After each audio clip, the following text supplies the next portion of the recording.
নমস্কার সকল গল্পপ্রেমী ও সাহিত্যপ্রেমী শ্রোতা বন্ধুদের আমার অনেক স্বাগত। আমার আজকের নিবেদন সুনীল গঙ্গোপাধ্যায়ের একটি ছোট্ট গল্প অমিতার কথা। বইটা শেষ করে এক পাশে নামিয়ে রাখলো অমিতা। বুকের মধ্যে দারুণ মোচড়াচ্ছে, গলার কাছে কি যেন আটকে আছে। এইবার চোখ ফেটে জল আসবে, কিন্তু কাঁদতে চায় না অমিতা।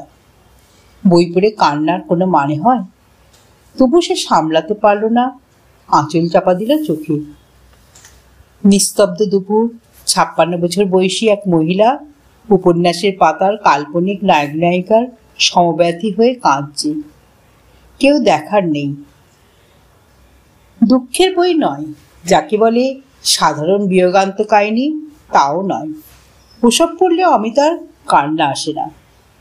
উপন্যাসের মধ্যে মৃত্যু বা বিচ্ছেদ তো থাকেই। ঠিক মতন লেখা হলে তাতে অল্প ব্যথার অনুভূতি হয়, এবং যদি তা হয় জীবনের সার্থক রূপ, তাতে যে রসের সৃষ্টি হয় তা আসলে আনন্দই দেয়।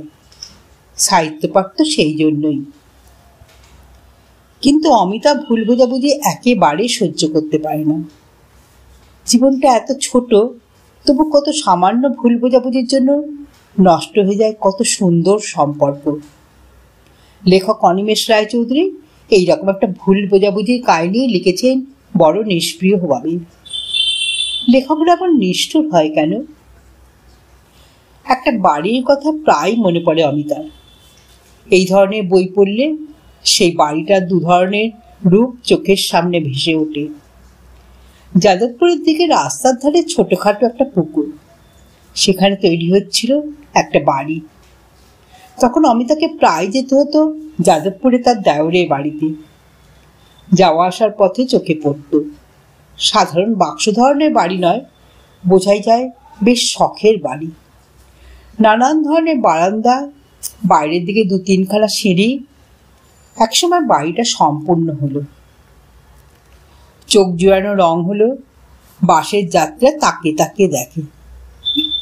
অমিতার দেওর দিল্লিতে বদলি হওয়ার পর আর ওদিকে যেতে হয়নি। বছরখানেক পর এক রবিবার সকালে পিকনিক ছিল সোনারপুরে। গাড়িতে যেতে হঠাৎ সেই সুশ্রী বাড়িটার কথা মনে পড়ায় জানালা দিয়ে দেখতে গিয়ে আঁতকে উঠেছিল অমিতা। বাড়িটা সেখানে নেই। একটা নূতন বাড়ির জায়গায় রয়েছে একটা পুরো বাড়ি। তবে কি জায়গাটা ভুল হলো? না, এই তো সেই পুকুর, আর এক পাশে স্টেট ব্যাংক। একেবারে আগে ছিল ভোরের আকাশ নীল, এখন রান্নার হাঁড়ির মতো কালো। এমনভাবে পড়েছে যে কায়দায় সিঁড়ি ও বারান্দাগুলো অদৃশ্য। অমিতা পাশ ফিরে তার স্বামীর দিকে বাহু চেপে ধরে ব্যাকুলভাবে বলেছিল, ওই দেখো, বাড়িটা পুড়ল কি করে? সুবিমল সহসা উত্তেজিত হয় না।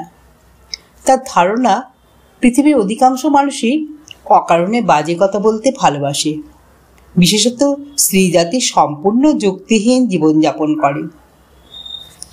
সে মৃদু হাসে বলল, আমি সব জানতা নই।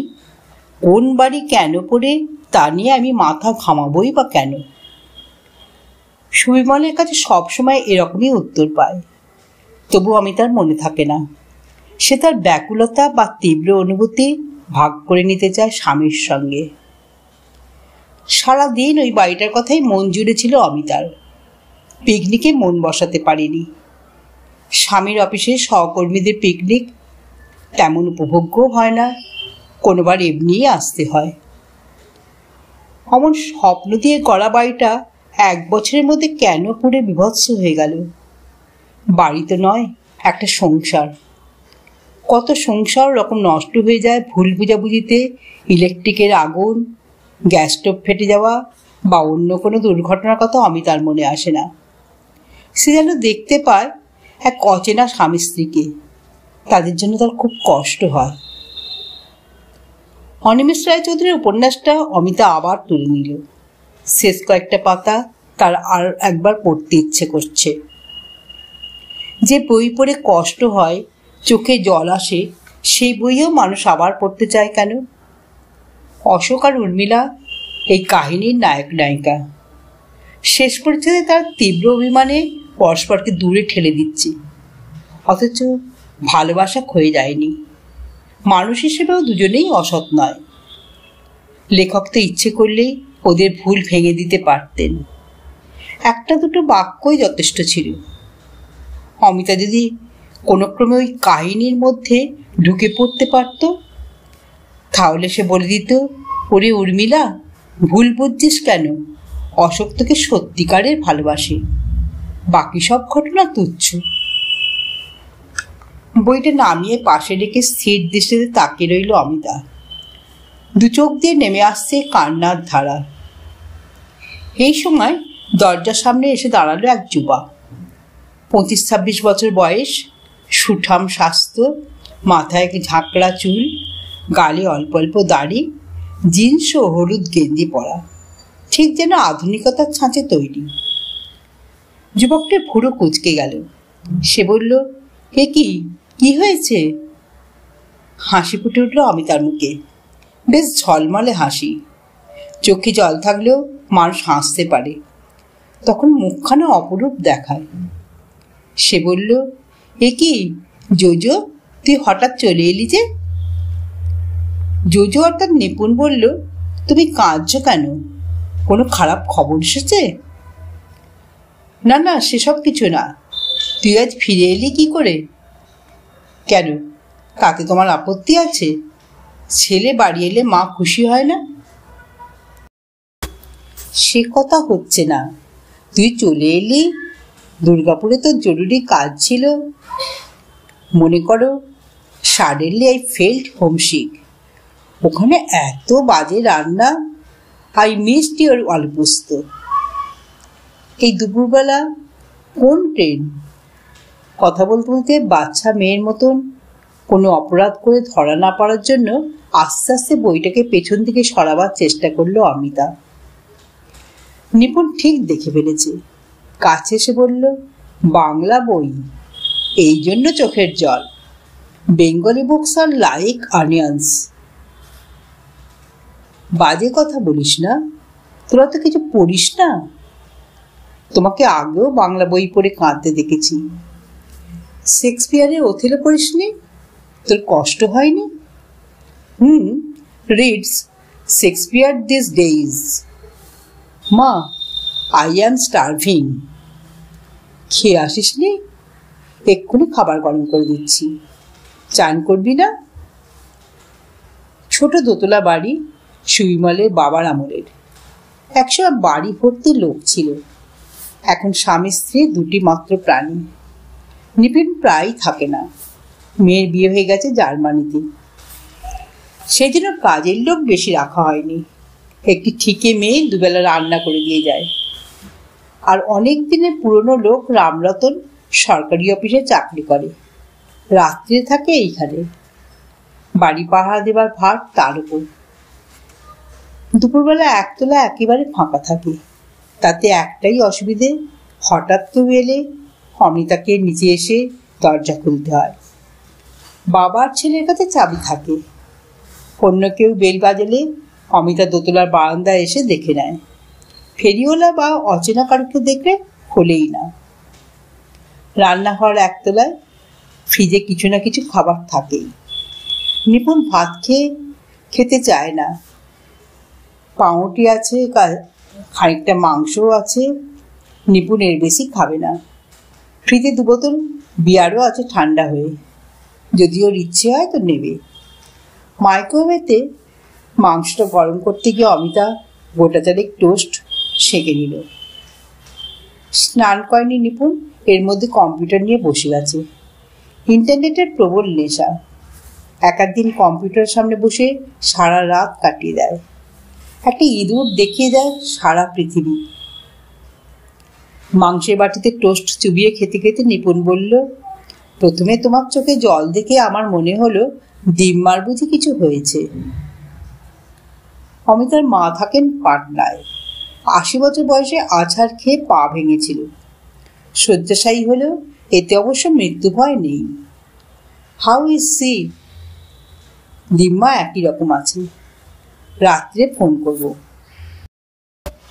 সাডেনলি আই রিয়েলাইজড তোমার চোখে জল থাকলে মুখটা অন্যরকম হয়ে যায়। মেয়েদের সবচেয়ে পিওর দেখায় যখন তারা কাঁদে। সেই জন্যে বুঝি পুরুষজাতটা এত কাল ধরে মেয়েদের কাঁদাচ্ছে। I don't represent পুরুষজাত to you. I am your dear little son. অন্য মেয়েদের কাঁদাসনি যেন। সুপর্ণার কি খবর রে? অনেক দিন আসে না। ওসব কথা বলার সময় নেই। Get lost. আমার অনেক কাজ আছে। রাত্রে আলু পোস্ত রান্না করো। অমিতা চলে এলো নিজের ঘরে। ঠিক মাঝখানটায় দাঁড়িয়ে রইল কিছুক্ষণ, একেবারে স্থির হয়ে। বিয়ের পর এই বাড়িতেই কেটে গেল 30 বছর। সে গৃহকর্ত্রী। কোণের ঘরটায় বসে আছে তার একমাত্র ছেলে। তার স্বামী ফিরে আসবে সন্ধ্যের সময়। কয়েক মুহূর্তের জন্য এইসব বোধই কেমন যেন হালকা হয়ে গেল, যেন অস্পষ্ট জল রঙে আঁকা। এর তুলনায় অশোক আর উর্মিলা নামে দুজন নারী পুরুষ অনেক বেশি বাস্তব। অন্য রাস্তায় অন্য একটা বাড়ির সিঁড়িতে দাঁড়িয়ে কথা বলছে অশোক আর উর্মিলা।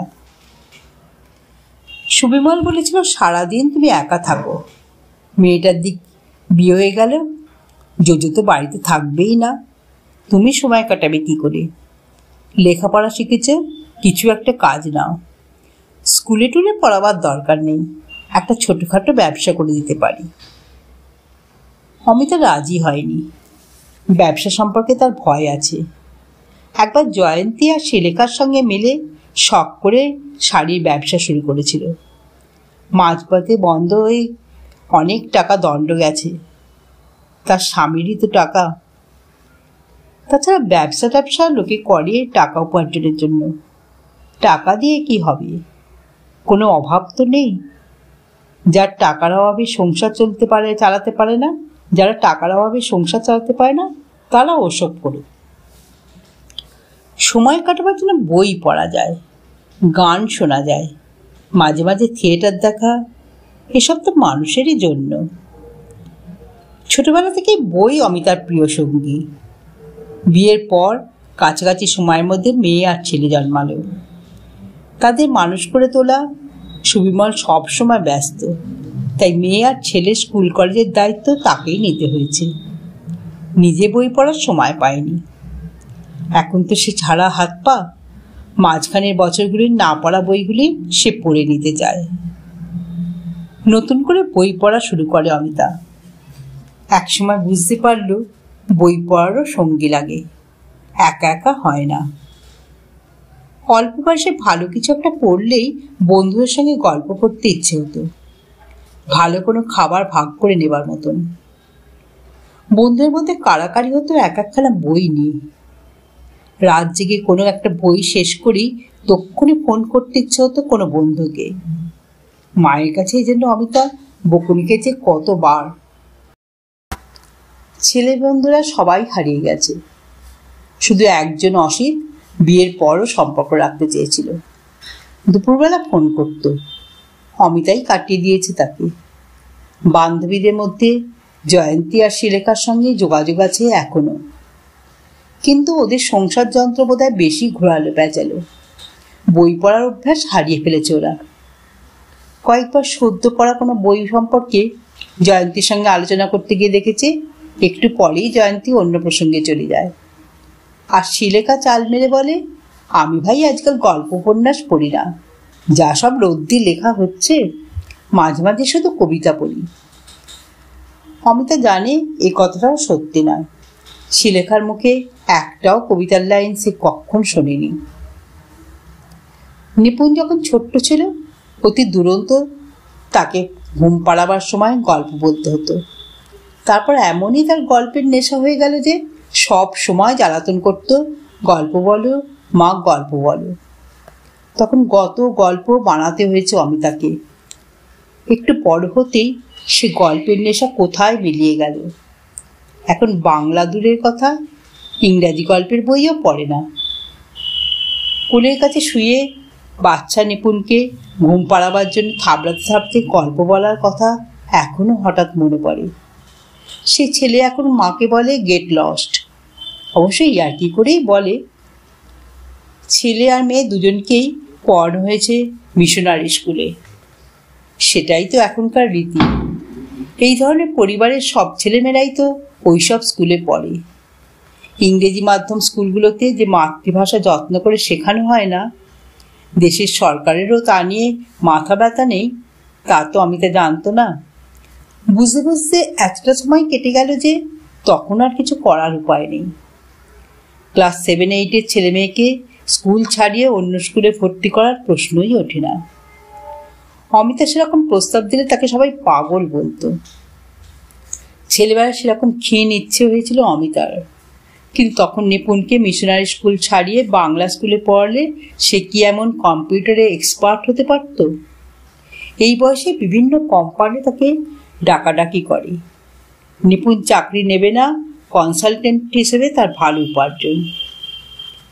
মেয়ে বাসবীর বিয়ের সময় কয়েকখানি বই উপহার পেয়েছিল। আজকাল বিয়েতে বই দেওয়ার রেওয়াজ উঠেই গেছে। বিশাল আয়োজন হয়েছিল সেই বিয়ের, কেউ বাদ থাকেনি। বোধহয় গরিব আত্মীয় স্বজনেরা দিয়েছে ওই বইগুলি। বিয়ের পরই জার্মানি যাওয়া, অত উপহার সামগ্রীর অনেক কিছুই রেখে যেতে হবে। অমিতা বলেছিল, বইগুলো নিয়ে যাবি না খুকি? বাংলা যে একেবারে ভুলেই যাবি, তবু সময় পেলে একটু একটু পড়বি, লোকে তো সেই জন্যই দিয়েছে। বাসবী খানিকটা অভিমানের সুরে বলেছিল, আমাকে কি ভালো করে বাংলা শিখিয়েছ তোমরা? স্কুলে এলেবেলে বাংলা, অন্য কত পড়ার চাপ। তোমরা সবসময় বলতে ফার্স্ট হতে হবে। বাংলা পড়বো কখন? কলেজে বাংলা সাবজেক্টই ছিল না, অভ্যাস নেই। এখন বাংলা বই 2-3 পাতা বেশি পড়তে গেলে হাঁপিয়ে যাই। অনেক কথার মানে বুঝতে পারি না। ডিকশনারি দেখে দেখে গল্পের বই পড়া যায়। তাছাড়া বইয়ে কত ওজন হয় জানো না? বাসবের স্বামী অভিরূপ দিল্লির ছেলে, অতি ভালো ও ভদ্র। সে বাংলায় বেশ কথা বলতে পারে, কিন্তু এক বর্ণ পড়তে পারে না, অক্ষর জ্ঞানই হয়নি। সুতরাং প্রয়োজনীয় জিনিস বাদ দিয়ে গুচ্ছের বাংলা বই জার্মানিতে নিয়ে যাবে কেন? ঝনঝন করে টেলিফোনে বেজে উঠল। টেলিফোনের সঙ্গে ফ্যাক্স মেশিন জোড়া আছে, ধরতে দেরি করলে সেই মেশিন চালু হয়ে যায়। অমিতা দৌড়ে গেল। হ্যালো, কে অমিতা? আমায় চিনতে পারছো? ঠিক ধরতে পারছি না, আগে গলা শুনেই চিনতে পারতে। আপনার কি দরকার বলুন? আমি অসিত। ও অসিত, কি খবর? তুমি তো বাইরে ছিলে, কোথা থেকে বলছো? কলকাতা থেকে, গত সপ্তাহে এসেছি, এখন কিছুদিন থাকবো। তুমি ভালো আছো? অবশ্য জয়ন্তীর কাছ থেকে তোমার খবর মাঝে মাঝে পাই। একদিন তোমার সঙ্গে দেখা হতে পারে। তোমার স্ত্রী কি যেন না? কেয়া, সে আসেনি? হ্যাঁ এসেছে, ছেলে মেয়েরাও। তোমার স্ত্রী ছেলে মেয়েদের নিয়ে একদিন বাড়িতে এসো। কেয়ার শরীরটা ঠিক ভালো নেই। আমি একা যদি কোনো দিন তোমাদের বাড়িতে না হোক অন্য কোথাও, তোমার সঙ্গে আমার অনেক কথা আছে। কেয়ার শরীর ভালো হোক, তারপর ওকে নিয়ে একদিন বাড়িতেই এসো। ফোন রেখে দিল অমিতা। অসিত অতীতের প্রেত। বিয়ের আগে প্রায় রোজই দেখা হতো। অসিতের মধ্যে প্রেম প্রেম ভাব ছিল, হাত জড়িয়ে ধরতো প্রায়, কিন্তু অমিতা কখনো প্রশ্রয় দেয়নি। মানুষ হিসেবে অসিতকে সে কখনো ঠিক পছন্দ করতে পারেনি। চরিত্রে গভীরতা নেই, সব কথাই যেন কথার কথা। অমিতার সামনে যেসব স্তুতিবাক্য উচ্চারণ করত, ঠিক সেই কথাগুলোই আবার আড়ালে বলতো জয়ন্তীকে।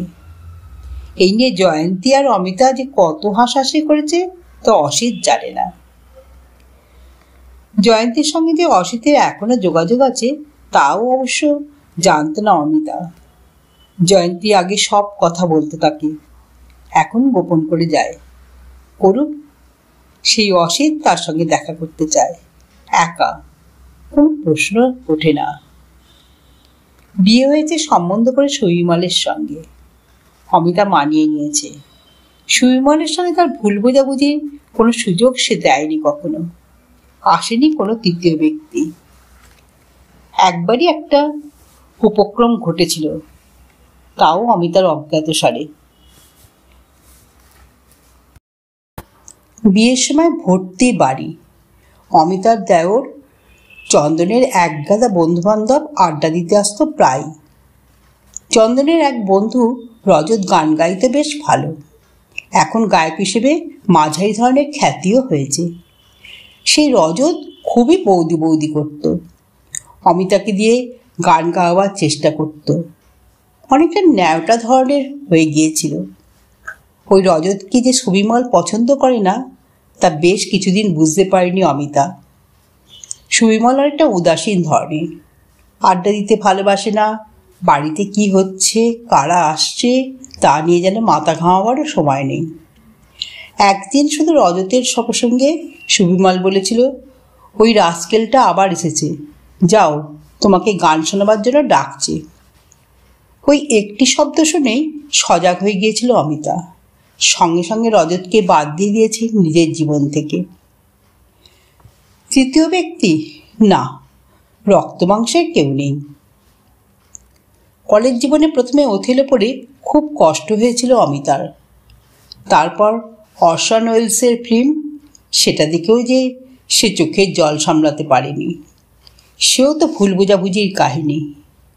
ওথেলো আর ডেসডিমোনা দুজনেই সরল নিষ্পাপ, ভালোবাসায় স্বাদ ছিল না। শুধু ভুল বোঝাবুঝির জন্য দুজনেরই জীবন নষ্ট হয়ে গেল। ওই কাহিনীতে অবশ্য একটা খল চরিত্র ছিল, ইয়াগো। সেই নানান কুচক্র আর দুজনের মধ্যে চরম অবিশ্বাস এনে দিয়েছে। একালে আর ওই রকম খল চরিত্র বা তৃতীয় ব্যক্তির দরকার হয় না।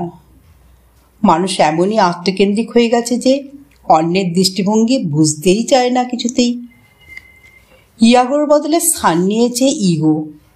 সেই ইগোই যখন তখন সংঘর্ষ বাধায়। সুবিমলের সঙ্গে ভুল বোঝাবুঝি হয়নি অমিতার, কিন্তু কোনো বোঝাবুঝিই কি হয়েছে? এতগুলো বছর একসঙ্গে কেটে গেল, তবু কতটুকু চেনে পরস্পরকে? অমিতার মনের খবর কিছুই রাখে না সুবিমল। অমিতাও কি সুবিমলকে বোঝবার চেষ্টা করেছে? নিজের ব্যবসা নিয়ে সদা ব্যস্ত সুবিমল। ব্যবসাই তার ধ্যান জ্ঞান, তাতে অনেক রকম ওঠাপড়া থাকে। কখনো কখনো নিশ্চয়ই যে সে দারুণ মানসিক যন্ত্রণায় থাকে, কিন্তু অমিতা তার ভাগ নিতে পারে না। বইয়ের সঙ্গে কোনো সম্পর্কই নেই সুবিমলের। সকালে অন্য পত্রিকায় সামান্য চোখ বুলিয়ে মন দিয়ে পড়ে বিজনেস জার্নাল। তবে অমিতা বই পড়ায় কখনো কোনো বাধা দেয়নি সে। শুধু একদিন তার একটা মন্তব্যে অমিতা যেন হাতে ঘা খেয়েছিল। রাত্রিবেলা বই হাতে অমিতাকে দেখে সুবিমল বলেছিল, আজ আবার ওটা কি পড়ছো, কবিতা নাকি? হ্যাঁ? কথা শুনে এমনই অবজ্ঞার ভাব ছিল যে সে তা একেবারেই পছন্দ করেনি অমিতা। আহতভাবে সে জিজ্ঞেস করেছিল, কেন, কবিতা পড়াটা কি দোষের? সুবিমল বলেছিল, ওসব তো কলেজের ছোকরা ছোকরিরা পড়ে, তোমার বয়স হয়ে গেছে, টের পাও না? এখনো ওইসব ন্যাকা ন্যাকা কথা ভালো লাগে? মুখে মুখে তর্ক করার স্বভাব নয় অমিতার। চুপ করে গিয়ে সে মনে মনে গুমড়েছিল, বয়স হয়ে গেলে কবিতা পড়তে নেই? তাহলে বয়স হয়ে গেলেও কবিরা কবিতা লেখে কেন? রবীন্দ্রনাথ ঠাকুর যে ৮০ বছর বয়স পর্যন্ত কবিতা লিখে গেলেন, সবই কি অল্প বয়সীদের জন্য? সবই ন্যাকা ন্যাকা কথা। প্রথম প্রথম অবশ্য সুবিমলকে দলে টানার চেষ্টা করেছে অমিতা। কবিতা শুনে বুঝবে না, কিন্তু গল্প শুনে তো ভালো লাগতে পারে। রাত্রে আলো নিভিয়ে শুয়ে পড়ার পর অমিতা বলেছিল, তুমি তো বই টই পড়ো না, আজ একটা উপন্যাস পড়ে আমার খুব ভালো লাগলো। এত সুন্দর লেখা, তুমি গল্পটা শুনবে? মেজাজ বেশ প্রসন্ন ছিল সুবিমলের। সে বলেছিল, হ্যাঁ হ্যাঁ, শোনাও না গল্প। 3 থেকে 4 মিনিট, তারপরেই নাক ডাকতে শুরু করে তার। অমিতা আদর করে ঠেলা দিয়ে বলে, এই এই তারপর শোনো। সুবিমল জড়ানো গলায় বলে, বাকিটা কাল শুনবো প্লিজ। বাড়ি ফিরে প্রতিদিন ঠিক 3 পেগ হুইস্কি পান করার অভ্যাস সুবিমলের। সেজন্য খাওয়ার পর শোয়া মাত্র ঘুম। এক বিছানায় পাশাপাশি দুজন। ইদানিং শরীরের সঙ্গে কোনো সম্পর্কই নেই। স্বামী স্ত্রী মানে একসঙ্গে থাকা। ছেলে মেয়ের বাবা হওয়া তো ঠিকঠাক হয়েই গেছে। সামাজিকতা করার জন্য স্ত্রীকে সঙ্গে নিয়ে যেতে হয়। অফিসের পার্টিতে সকলেই স্ত্রী আনে। তার বাড়িতে ঠিক সময় ওষুধ খাওয়ার কথা মনে করিয়ে দেওয়া। 9 মাসে 6 মাসে হঠাৎ যেন মনে পড়ে শরীর বলে একটা ব্যাপার আছে। 60 পেরিয়ে গেলেও যে পৌরুষ একেবারে ক্ষয়ে যায়নি, এটা প্রমাণ করার জন্যই যেন সুবিমল দাপাদাপি শুরু করে বিছানায়। আত্মসমর্পণে একটু ও কুণ্ঠা প্রকাশ করে না অমিতা। তবু কিছুই যেন আগেকার মতন ঠিক সুরে বাজে না। রতিকর্মটি সেরে ঘুমিয়ে পড়ে সুবিমল। তার স্ত্রীর তৃপ্তি হলো কিনা, কিছু অসমাপ্ত রইল কিনা, সে প্রশ্নই মাথায় আসে না তার। সুবিমলের তুলনায় অমিতার ঘুম অনেক কম। আলো জেলে বই পড়লে স্বামীর ঘুমের ব্যাঘাত হবে। তাই প্রায় রাতে সে নিঃশব্দে বিছানা ছেড়ে উঠে পা টিপে টিপে চলে যায় পাশের ঘরে, বই খুলে বসে। দিনের বেলা অর্ধেক পড়া বই শেষ করার জন্য এক এক রাতে ছটপট করে সে। সবসময় নতুন বই পাবে কোথায়, তাই পুরনো ক্লাসিক বইগুলি পড়ে বারবার। শুধু বাংলা নয়, কলেজ জীবন থেকে সে ইংরেজি সাহিত্যে ভালোবাসে। ইংরেজি গোয়েন্দা গল্পও তার প্রিয়। আগাথা ক্রিস্টি মোট 80খানা বই লিখেছেন, সবই তার পড়া। বেলজিয়ান লেখক জর্জ সিমেনোর বইগুলো ইংরেজি অনুবাদ তার খুব পছন্দ। বই পড়া শেষ করে বিছানায় ফিরে এসেও কোনো দিন তার ঘুম আসে না। ছটপট করে। হঠাৎ একজন পুরুষ মানুষের কথা মনে পড়ে। হ্যাঁ, স্বামীর পাশে শুয়েও যে সে পরপুরুষের কথা চিন্তা করে, এটা সত্যি। সেই সব পুরুষদের কারো নাম হ্যামলেট, কারো নাম গোরা, কারো নাম শশী, হালামুলের কয়েকটি নামও আছে। রক্ত মাংসের জীবন্ত পুরুষের কথাও যে চিন্তা করে না তা নয়। কয়েক মাস ধরে অনিমেষ রায়চৌধুরী তার রাত্রির শয্যাসঙ্গী। লেখকরা এখন আর অলিক নয়। বই ও পত্রপত্রিকায় প্রায় তাদের ছবি ছাপা হয়। টিভিতে দেখা যায়, চেহারা চেনা যায়। অমিতা যে এই লেখকটির খুব ভক্ত তা নয়, তবে পরপর কয়েকটি বই পড়ে প্রায়ই ওর সঙ্গে মনে মনে কথা বলে। চাঁচা ছোলা ভাষায় ইনি যেভাবে মানুষের জীবনের কথা লিখে যান, তাতে যেন অন্যরকম একটা জীবন দর্শন ফুটে ওঠে। প্রেমের কাহিনী বেশি লেখেন ইনি, কিন্তু সেই প্রেমে চিরন্তনতা নেই, এটা কিছুতেই মানতে পারে না অমিতা। খানিকটা তির্যকভাবে এই লেখক যেন বলতে চান, হোক না 2 বছর বা 5 বছর, তার মধ্যে ভালোবাসা সার্থক করে নাও। মানুষের জীবনকে ইনি ছোট করে আনেন। একজন মানুষ 80 বছর বাঁচলেও তার আসল আয়ু যেন বড় জোর 10 বছর। লেখকের সঙ্গে তো ইচ্ছে করলে দেখা করাও যায়। বইমেলায় অনেক লেখককে সই দিতে দেখেছে অমিতা। অনিমেষ রায়চৌধুরীকেও একদিন দেখেছিল নন্দন চত্বরে। ঠিকানা বা টেলিফোন নম্বর জোগাড় করা শক্ত কিছু নয়, কিন্তু পাঠক পাঠিকারা ফোন করলে কি লেখকরা বিরক্ত হন? বাড়িতে গিয়ে দেখা করতে চাইলে কি দরজা বন্ধ করে দেন মুখের উপরে? খ্যাতির সঙ্গে কি দাম্ভিক হয়ে যান এরা? অবশ্য এদের সময়ের দাম আছে। সবাই যদি বাড়িতে গিয়ে জ্বালাতন করে।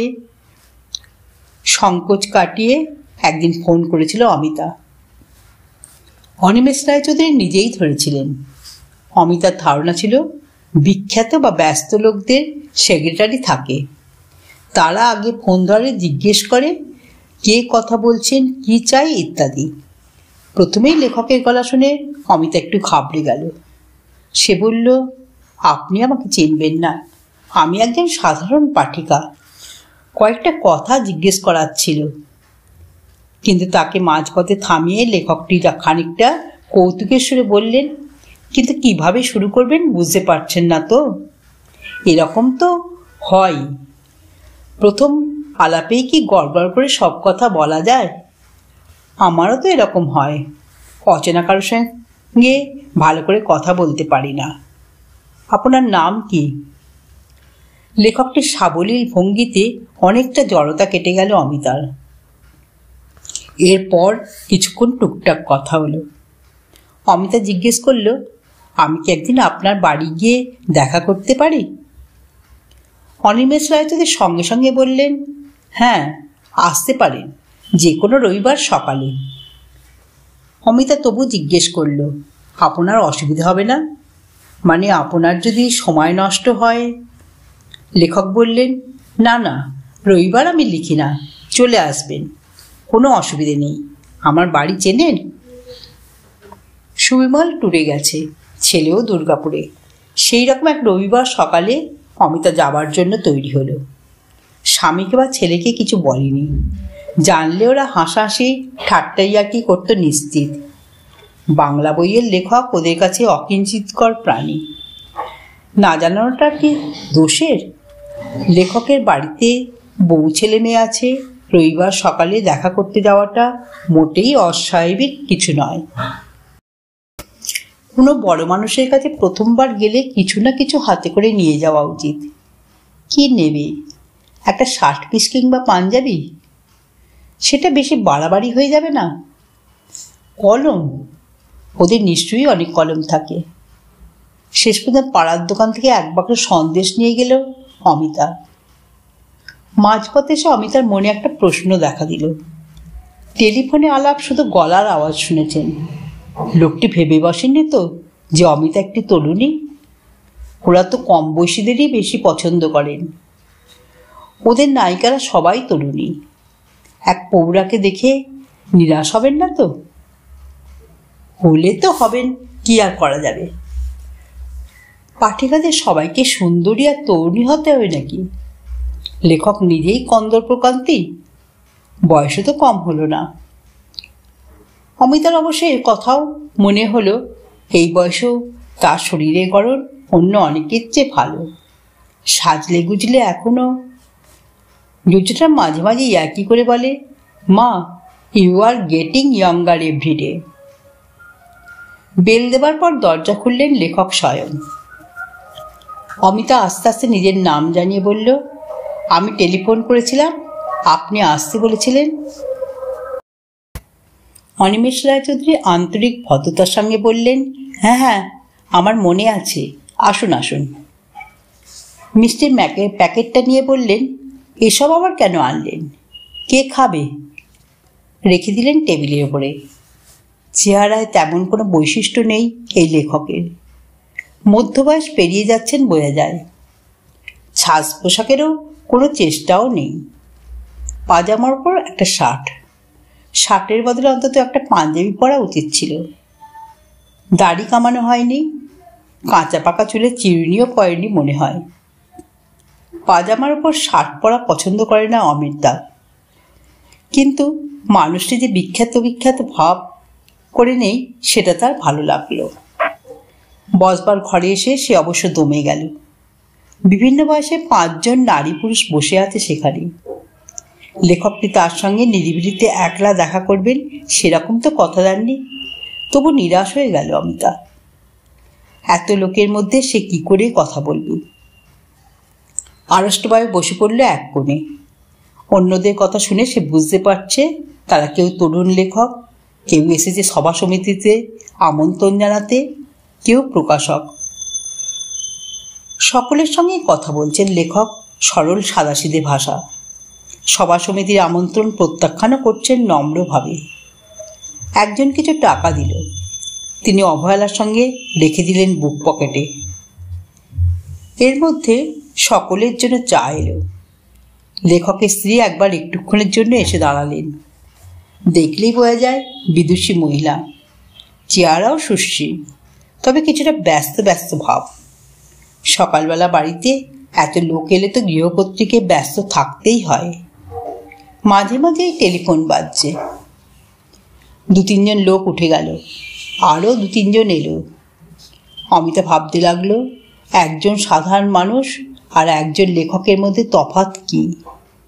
কিছুই তফাৎ নেই এখানে এসে মনে হচ্ছে, অথচ লেখকই তার বইগুলিতে যেন অন্য পরিচয়ে উপস্থিত। ধারালো ভাষা, মানুষের মনের গভীরে উঁকি মারার ক্ষমতা, মানুষের সম্পর্কের জটিলতার উন্মোচন, জীবন ও মৃত্যুর নতুন ব্যাখ্যা, এইসব সেভাবে পাঠক পাঠিকাদের মন আন্দোলিত করে, তার কিছুই এখন টের পাওয়া যাচ্ছে না। অমিতা এই সিদ্ধান্ত নিল যে লেখকদের সামনাসামনি এসে তাদের লেখা নিয়ে আলোচনা করে লাভ নেই। তাহলে আর এখানে এসে লাভ কি? অল্প বয়সী মেয়েরা লেখকের প্রতি ভক্তিতে গদগদ হতে পারে, প্রেমেও পড়ে যেতে পারে, কিন্তু অমিতার তো সে অবস্থা নয়। শুধু একটা ব্যাপার অমিতা লক্ষ্য করল, সকলের সঙ্গেই কথা বলে যাচ্ছেন লেখক, তবু একটু যেন আলগা আলগা ভাব, যেন ভেতরে ভেতরে মানুষটা উদাসীন।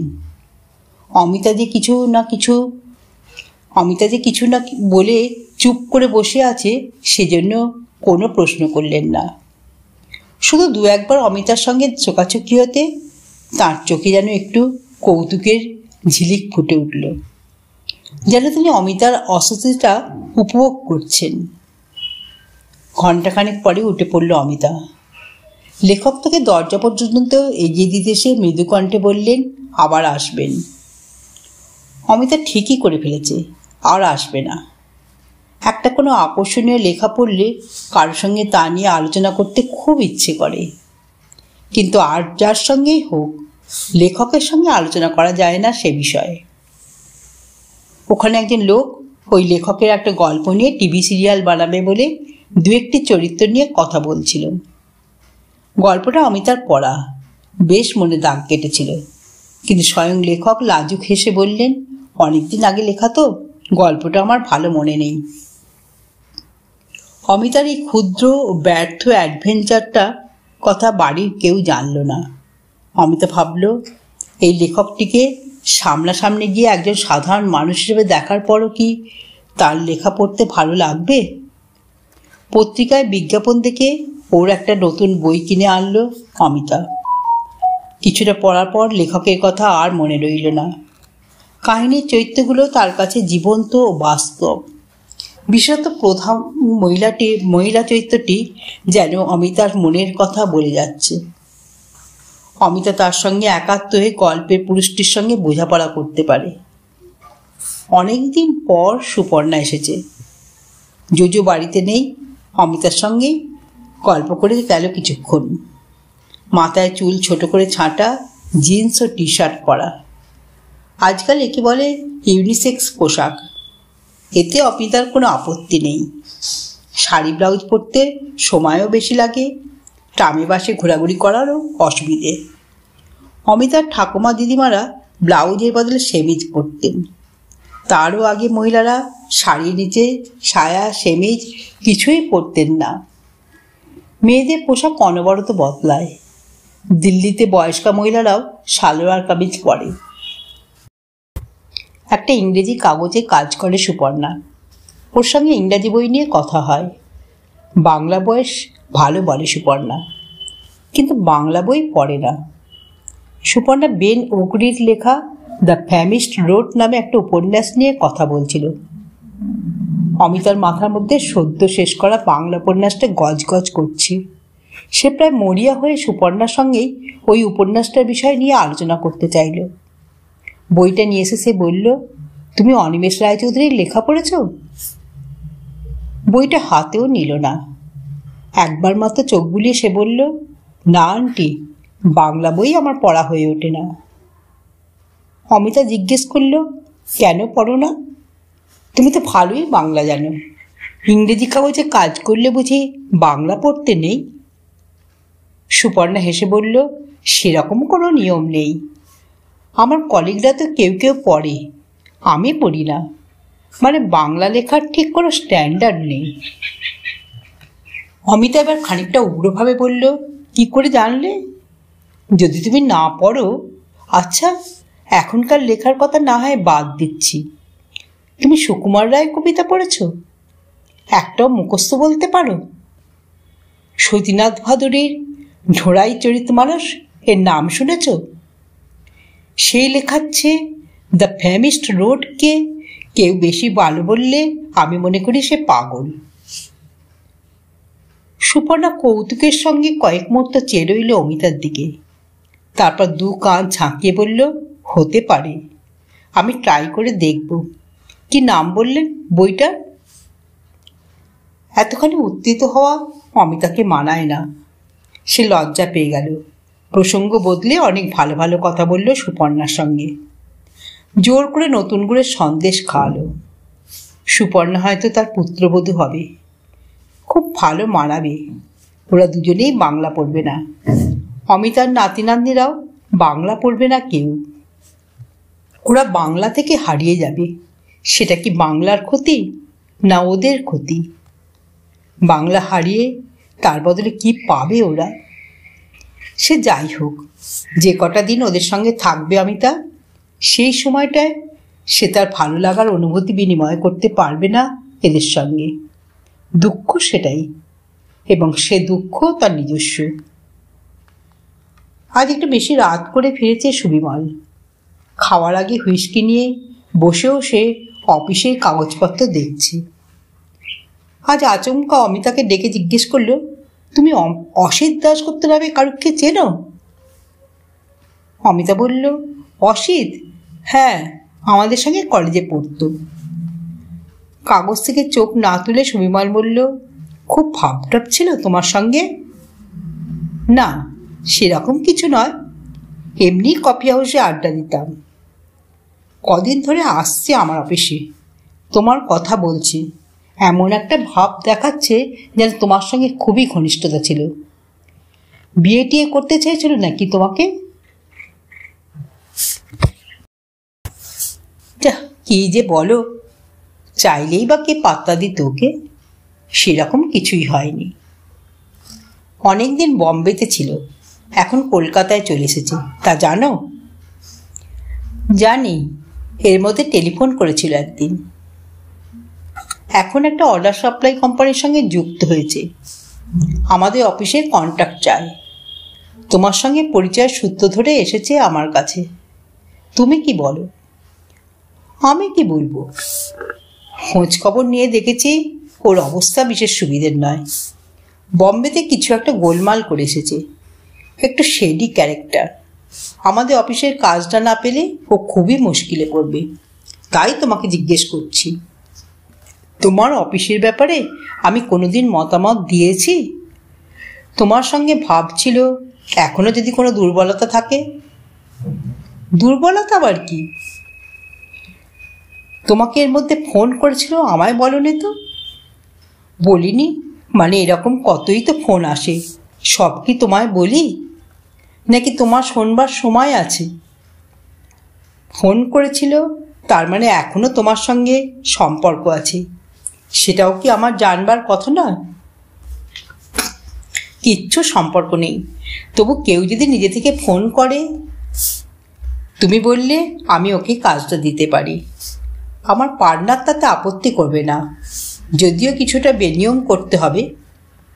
তা করবে কেন? তুমি যা ভালো বুঝবে, আমি কিছুই বলবো না।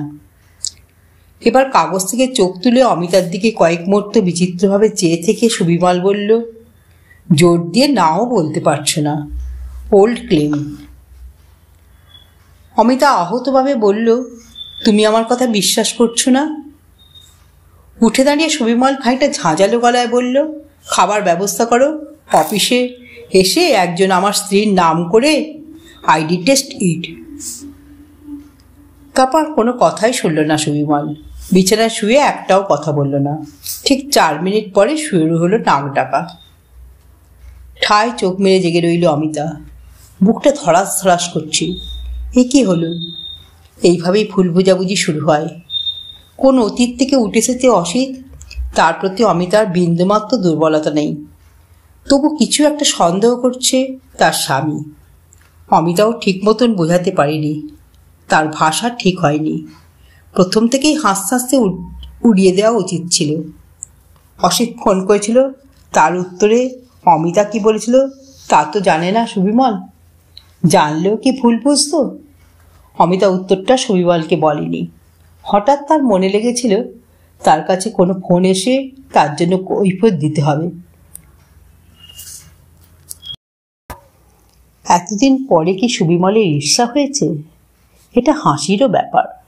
স্বামী স্ত্রীর মধ্যে কোনো রকম শারীরিক সম্পর্ক নেই, সারাদিনে কথাই বা কটা হয়, তার মধ্যেও ঈর্ষা, তাও অসিতের মতো তুচ্ছ একজনকে নিয়ে।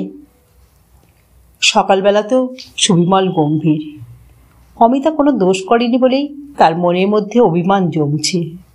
সেও সহজ হতে পারছে না। স্বামী স্ত্রীর মধ্যে ঝগড়া হলে শেষ পর্যন্ত একজনকে ক্ষমা চাইতে হয়। ঝগড়া তো হয়নি, ক্ষমা চাইবে কে? সুবিমলের উৎকট গাম্ভীর্য দেখে মনে হয় শুধু অসিতের প্রসঙ্গই নয়, আরও যেন কিছু ব্যাপার আছে। সেই আরও কিছুকে আড়াল করার জন্যই যেন কাল হঠাৎ অসিতের কথা তুলল সুবিমল। আর কি হতে পারে? সে কথা বলছে না কেন সুবিমল? দুপুরবেলা অফিস থেকে সুবিমলের সেক্রেটারি ফোন করে জানিয়ে দিল বিশেষ কাজে সন্ধ্যের ফ্লাইটে সাহেবকে দিল্লি যেতে হবে। বাড়ি ফেরার সময় হবে না, একটু পরে ড্রাইভার এসে জামা কাপড়ের সুটকেসটা নিয়ে যাবে। হঠাৎ হঠাৎ দিল্লি মুম্বাই যাওয়া নতুন কিছু নয়, কিন্তু সুবিমল সেটা নিজে জানাতে পারল না অমিতাকে। সে এতই ব্যস্ত, কিংবা সে সমিতার সঙ্গে সরাসরি কথা বলবে না? অমিতার চোখ জ্বালা করে এলো। এসব কি হচ্ছে? ক্রমশ ফাটল বাড়বে। কোন কাঁটা ঢুকেছে সুবিমলের মনের মধ্যে? সুবিমল যে এতবার বাইরে যায়, সবই কি অফিসের কাজে? অমিতার মনে মাঝে মাঝে প্রশ্ন জাগে, কিন্তু মুখ ফুটে জিজ্ঞেস করতে পারে না। জোজো বাড়িতে নেই, অমিতা একা। একসময় সে একেবারে অধীর হয়ে পড়ল। ফোন করলো স্বামীর অফিসে। সেক্রেটারি জানালো সাহেব নেই, তাকে যেতে হয়েছে রাইটার্স বিল্ডিংয়ে। কিন্তু এক্ষুনি সে একবার সুবিমলের সঙ্গে তার দেখা করা দরকার। কি করে তা হবে? ঝোঁকের মাথায় বাড়ি থেকে বেরিয়ে একটা ট্যাক্সি ধরল অমিতা। স্বামীর অফিসে সে কোনো দিন যায়নি। একটা অনুচ্চারিত নিষেধও যেন আছে। অমিতা যাদবপুরের দিকে চলে এলো। সেই পোড়ো বাড়িটার কাছে এসে ছেড়ে দিল ট্যাক্সি। একটা বাজ পড়া মরা গাছের মতন দাঁড়িয়ে আছে বাড়িটা। এটা ভেঙে ফেলে আবার কেউ একটা নতুন বাড়ি বানাতেও চায় না। এরকম অবস্থাতেই থাকবে। এই বাড়িটা ছিল অশোক আর উর্মিলার। ভুল বোঝাবুঝি আর প্রচণ্ড অভিমান নিয়ে ওরা দূরে সরে গেছে। অহংয়ের সংঘর্ষে পুড়ে গেছে এই সংসার। অথচ ভালোবাসা ছিল। কোথায় গেল ভালোবাসা? সেই ভালোবাসা কোথায় গেল? সেই ভালোবাসা? অশোক আর উর্মিলা, তোমরা কোথায়? অমিতার কথা এখানেই শেষ হলো।